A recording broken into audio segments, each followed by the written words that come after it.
Hey you guys, welcome back to my channel. My name's Tamara. If you're here for the first time, I'm really glad. Thank you for stopping by. Today's project is going to be to work with the Ipple House EID wedding pattern. Now this is a pattern that I put out several years ago, but after resewing it for a recent collaboration with Modes for You, I found some ways to improve the fit and make the final output of the garment a little bit easier to construct. So I've made some corrections to the pattern as well as changed some of the instructions. So come along with me and I'll show you how to create this fabulous look for your favorite Ipple House fashion doll. Today we're going to be sewing the bodice from the wedding pattern. This pattern is available for several different fashion dolls, and today I'm going to be reconstructing it for the 65 centimeter Ipple House 1/3 EID doll. I recently had an opportunity to sew this pattern for a sewing collaboration for Modes for You. I encourage you to check that video out if you'd like to see the bodice made in a completely different way where it doesn't look like the wedding pattern at all, but it turned out pretty cool. Anyway, we're going to go ahead and start as we always do by identifying the pattern pieces. And if you've purchased this pattern for me in the past and you would be interested in the revised version, you can get that directly from our website at FletcherPatternCompany.com. Just shoot me a quick email and let me know that you need the pattern link reset. The modifications that have been made to the bust improve the fit through the bodice by adding quite a large bust dart to the side front piece. And I'll show you as we go through the pattern how this will make the overall product turn out better in the end. So let's get that pattern cover to the side and look at our pattern pieces. So for the back, we have three different pieces. We have the center back, the mid back, and the side back. We have the front of the dress, which you can do your decoration or applique on if you want to create that wedding pattern. We have the side front with the bust dart, and then we also have the sleeve. Now in this case, I chose this really beautiful embroidered silk pattern, and I'm not going to do any applique on the front.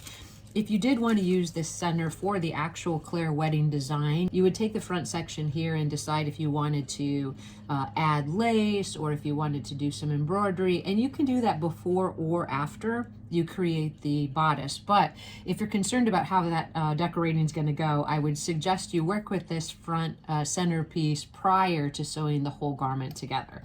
So since I'm going to omit that step, I'm going to leave it just as is. The only thing I did here was I took all of the pattern pieces with the main bodice fabric and I applied a bit of single side interfacing to each piece. I just want to add a little bit of stability. So what we're going to do first is set the pattern pieces to the side, and we're going to work with the side front section. We're simply going to sew that side bust dart, and we're going to do that by marking the end of the dart with our heat erasable marker and sewing that seam.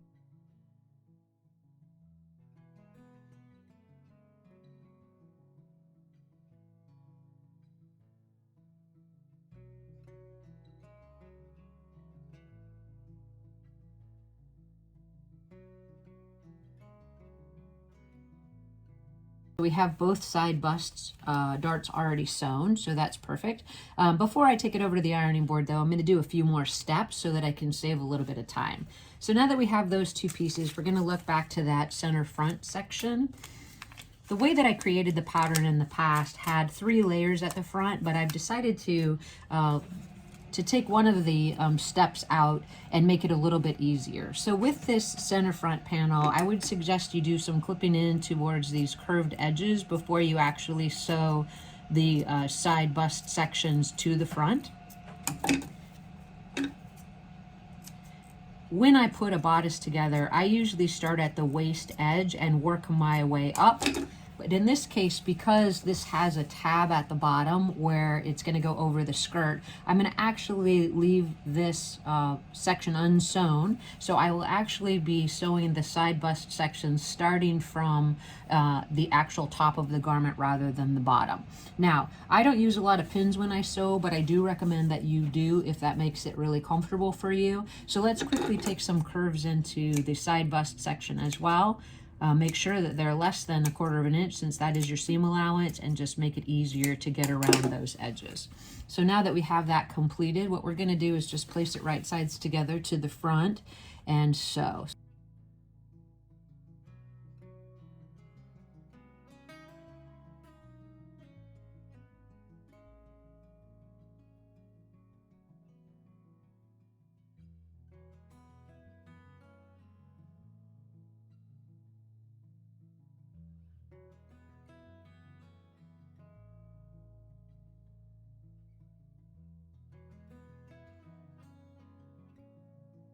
All right, so we have the side front sewn to the front, and you'll notice how that's ending with the tab at the bottom. So this is the correction or the revision to the pattern that I think will make it a little bit easier for people to construct it. So let's go ahead and get that second side front section sewn on, and I'll show you what the next step is after that. All right, so we have now both side sections sewn on. You can see the side bustard is there. We're ending with that tab at the bottom, which I think is an important thing for us to pay attention to here. Now from there, I'm going to go ahead and set this piece to the side, and I'm going to start working on the back assembly. So for the back section, we actually have the 3 pieces, and I'm going to start it with the center back, and that's the portion that has eyelets. So a tip here is that if you're using fabric that has an embroidery in it like this one does, you really have to think about in advance where those eyelets are going to set. So if you have an option to pick a piece of the fabric to cut out that has the least amount of embroidery in it, that will be the best, because it's going to complicate the setting of those eyelets. Well, in this case, I was only able to get a pretty straight flat piece with a couple of different embroidered lines in it, but I think I can work with those. So let's cross our fingers anyway. So we're going to start with those center back sections, and we're going to take the mid back section next, which is here. So you can see where the notch on the pattern is indicated for which side you're going to sew. So let's go ahead and put the mid back to the back sections and sew those 2 seams.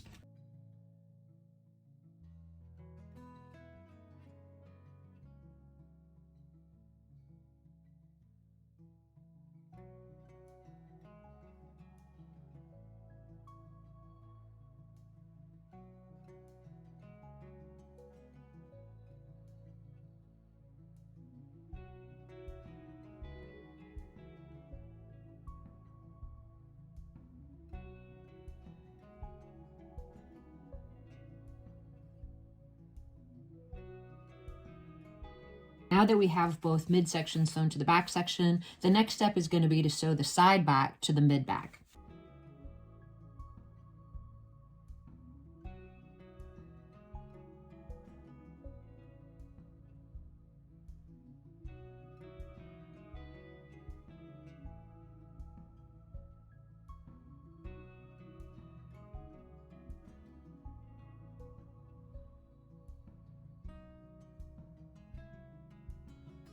Now that we have the back assembled and also the front, we're going to take it over to the ironing board and press those seams open.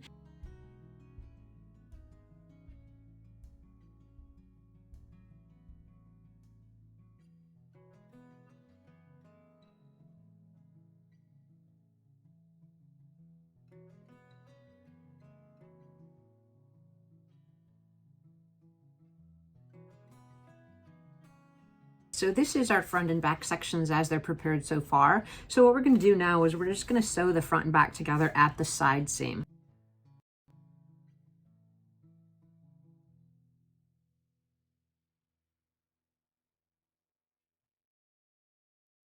Now that we have the front and the back of the bodice almost completely assembled, what we're going to do now is turn our attention to the sleeves. So I've decided to make the sleeves out of this really lightweight sheer fabric, and I want to make sure that I don't have a problem with raveling. So what I did is I went ahead and took my fray check and I just ran it around the edges. So depending on what type of fabric you use for the sleeves, you may choose to do a rolled hem at the cuff edge, or you may choose to do a zigzag, or you may choose to leave it raw and finish it just with some fray check, depending on how delicate it is. But in this case, I'm going to just run a quick zigzag stitch close to the edge to give it a more finished look. And then this is actually the upper casing, and where I'm going to turn the fabric down to make the casing for the shoulders. So I also ran some fray check there. There's nothing more frustrating than using a really lightweight fabric and then having it just completely pull out when you're trying to run the elastic through the casing. So for the next 2 steps, I'm going to go ahead and just run that zigzag at the top and the bottom of the sleeve. And then I'm going to show you how I put the elastic in to get those really nice gathers. All right, now that we have those edges secured, what I'm going to go ahead and do is just take the sleeve over to the ironing board. I'm going to turn that upper edge down a little more than 1/4 of an inch and press it. That's going to be for the elastic casing for the shoulder of the sleeve. And as you can see, this is the finished edge of the cuff, and I think that looks okay. So I'm happy with that. Again, you could do a rolled hem edge. You could leave it raw, or you could choose what you want to do based on the type of fabric you chose. Now I did take my heat erasable marker, as you can see here, and I added the lines for where that elastic is going to be pulled to make the gathers in the actual sleeve. And I did indicate on the pattern piece also which is going to be the front sleeve. So the double notch mark is the one that goes to the front. You want to keep that in mind because they're not the same on both sides. So let's roll that upper edge down, and then we'll get that elastic casing formed, and then we'll run the elastic through after we put the gathers into the sleeve.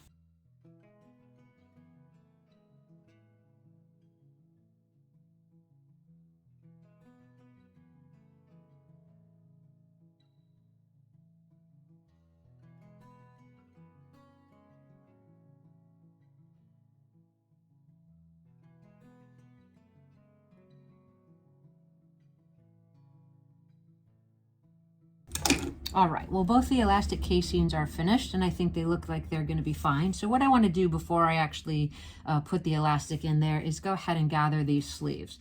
Now, I have tried this before with a clear elastic, and I find that it works better for me on the larger size doll if I use an actual braided elastic. So I'm going to use a 1/8 inch elastic for this.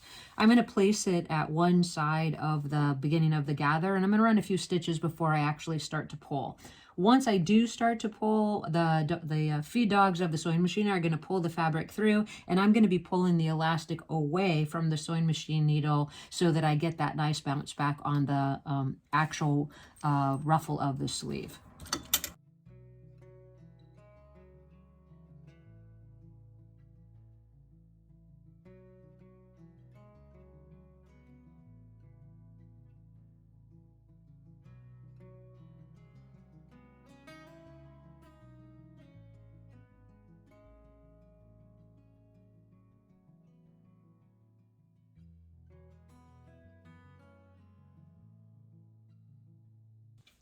All right, so that's our first gather, and I think it looks pretty good. The braided elastic tends to have a little bit more stretch to it than the clear elastic when you're pulling it away. So just keep that in mind when you're choosing an elastic for this pattern. Okay, we're going to go ahead and run that second gather on that sleeve, and then we'll actually add the elastic casing through the top and get those edges secured.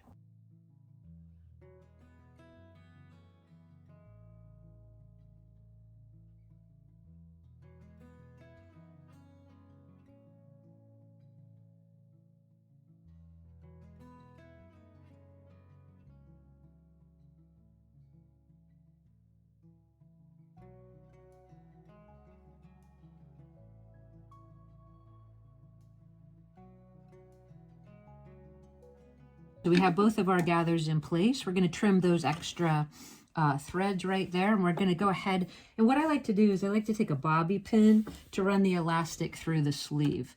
Now, you can use other things, obviously, but in this case, I think it works pretty well. You just want to make sure you don't catch any of the seams on the inside of the sleeve with the end of the bobby pin, or you'll pull the sleeve. So once you get it started and threaded, you're just going to pull it all the way through to the other side.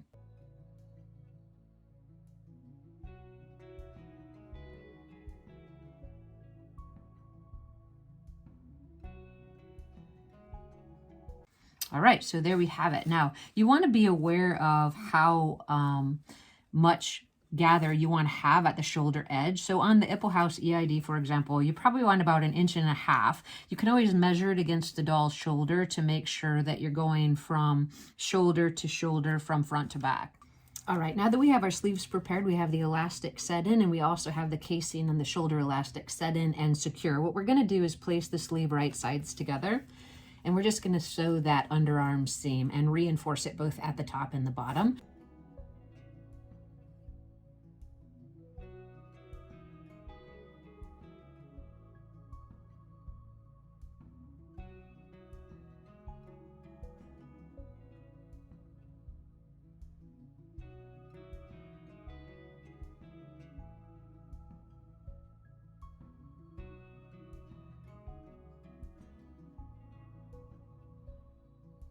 All right, now that we have the underarm seam sewn of both sleeves, what we're going to do is set those to the side for a second and put the lining to the bodice and get that sewn together. So off camera, I went ahead and completed the lining, and it has the exact same steps of construction as the actual exterior portion of the bodice, which we have here. So all I'm going to do is place the right sides together and pin everything in place. And I'm going to leave the left and right back opening unsewn. Sew along the lower edge, including that tab at the front.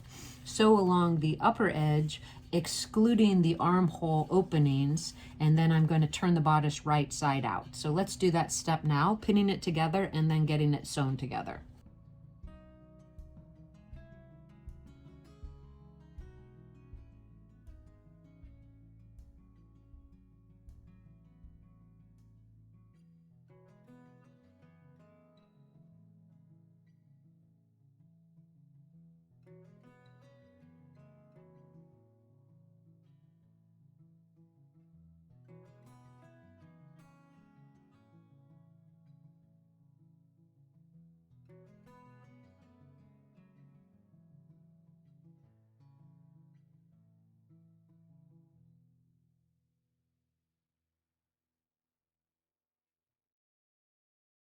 We're just checking both sides to make sure everything looks pretty decent. I want that tab to look really even on both sides, which I think looks okay. And we went across the top, skipped the armhole edge, and across the top and to the other's backside. So now that everything looks pretty good to me, I'm going to clip into that seam allowance and turn this right side out. And then I'm actually just going to baste the armhole openings together before I set the sleeves in place.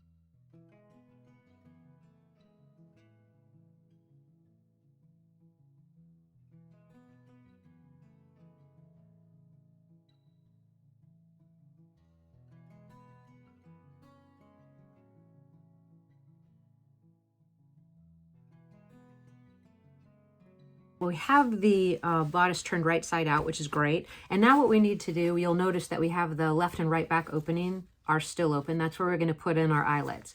We also have that armhole edge. So just to make sure that we finish the garment a little bit nicer, I'm going to run a little basting stitch, but in this case, I'm going to use a zigzag to hold the front of the bodice and the lining together at the armhole edge.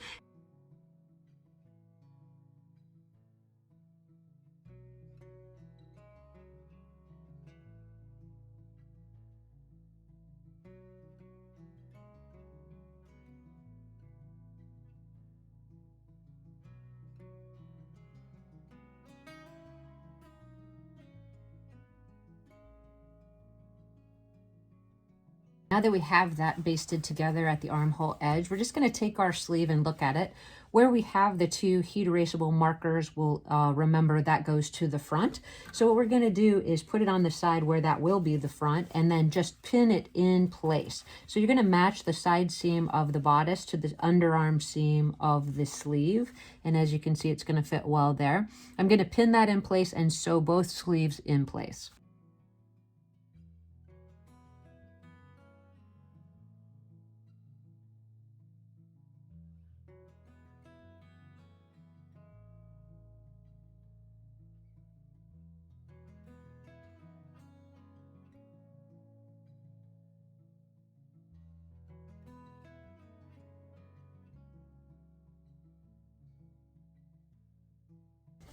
All right, so we have our first sleeve in place. Now what I'd recommend with this is after you have the sleeve set in place, you may want to just take a needle and thread and just tack the edge of the sleeve right to the front edge of that side front bodice seam. And that'll just make sure that that lays nice and flat on the front of the bodice. So we're going to repeat that with the second sleeve. Okay. So now we have both of the sleeves inset into the bodice, which is great. And we're really getting close to the finish line here with the construction. So here's what it's looking like so far, which I think is actually coming together quite nicely. So what we want to do now is we want to grab our Ipple House doll.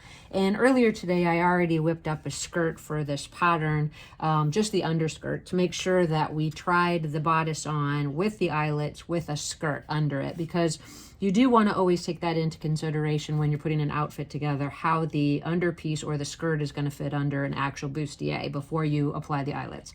So let's take this over to our ironing board and slip this onto our doll and go ahead and look at the placement for those eyelets, and then get some marks with our heat erasable marker and see how we get those eyelets set, and we're almost finished with the project.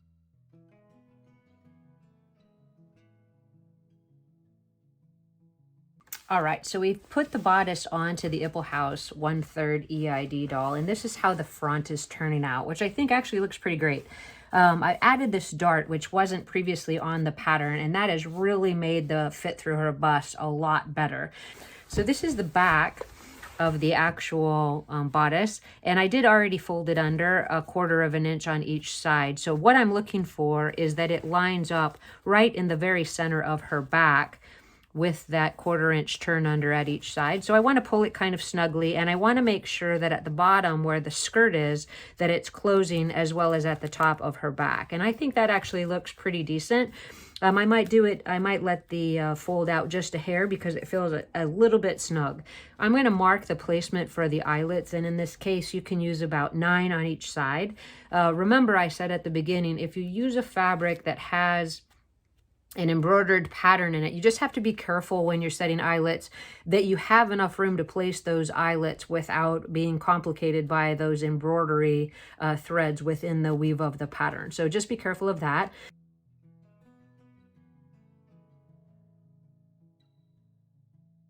Now that we have the left and right back opening turned under and pressed, what I'm going to do is take a piece of double-sided hem tape adhesive and put it inside of these 2 pieces. This has a paper backing, so I'm going to iron it to one side and then remove the paper and then seal the back opening so that the eyelets have one more level of security when I set them.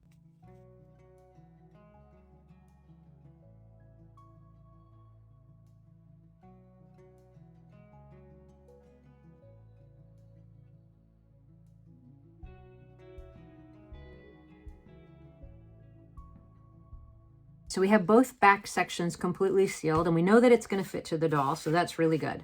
So we're going to take our heat erasable marker, and we're just going to mark the placement of the eyelets, and we're going to use our eyelet crocodile to set them. Now keep in mind about that embroidery thread. So I'm going to try to look where I might be able to set them so that they don't interfere necessarily with the pattern of the fabric. So I'm just going to do it by sight. I want the eyelets to be in 1/4 of an inch from the edge. I just don't want them to pull out, so I think that makes a nice secure setting measurement. Plus that's also included in the seam allowance, so that gives it a little bit of extra stability. So I'm just going to start it at the top and just kind of eyeball where I think the eyelets might work well.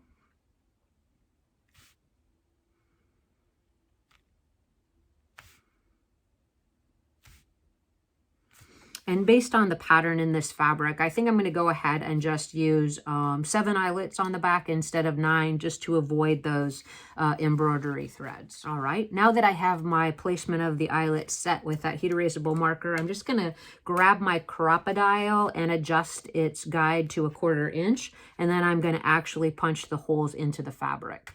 So here's our crocodile, and this is the 1/8 inch size. This is the 1/8 inch hole punch, and this is the adjuster that gives you that 1/4 inch in from the edge. So I'm just going to very carefully eyeball it, and I have set a lot of eyelets, so if you haven't, I recommend that you do a few test runs in some scrap fabric before you actually try to set the eyelets into your garment, just to make sure that you get really good at the technique and you don't wreck your project.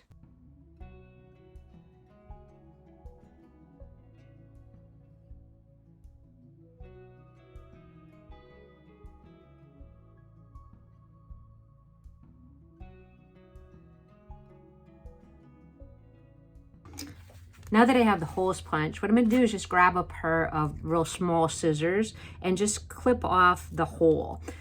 You want to be really careful that you don't cut the front of the fabric, so make sure you're just getting the fibers that are poked up through the hole, and you're just cleaning up that hole before you're able to add a little fray check to stabilize the hole.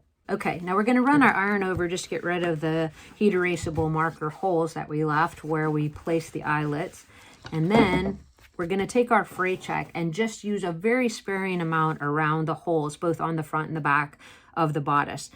Fray check can leave a little bit of a residue, so if you have a lighter fabric, you could actually have a little bit of staining occur. So I recommend just using a really light amount and try to do it to the center of the hole and not so much on the outside.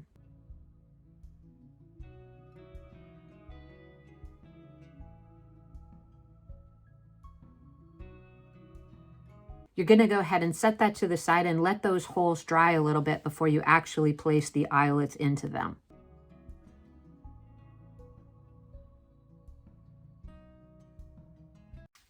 The fray check has dried, so now what we're going to do is go ahead and set the eyelets. I've chosen to use silver eyelets, and I'm going to add a washer to the back to secure it in place. So I'm just going to push the decorative or rounded side of the eyelet through the front side of the fabric, flip it over, and apply the eyelet washer. Now, it does have a divot on one side and a rounded edge on the other, and I'm going to use it with the rounded edge up. I'm going to use my fingers to press it onto the post of the eyelet to secure it. And I don't know how well you can see it, but there is the edge sticking out there. Then I'm going to, with my crocodile, I'm going to run the post through the decorative side and squeeze it with the eyelet washer to the outside. All right, so we have our first eyelet set, and I think it looks pretty good. So you're going to continue in that fashion for the other 6 holes on this side and then repeat it on the other side. Okay, so we've actually finished the placement of the eyelets, and I think they turned out pretty good. All of the washers stayed in place, which is really important. And I can't see any of the fray check around the holes, which also makes me happy.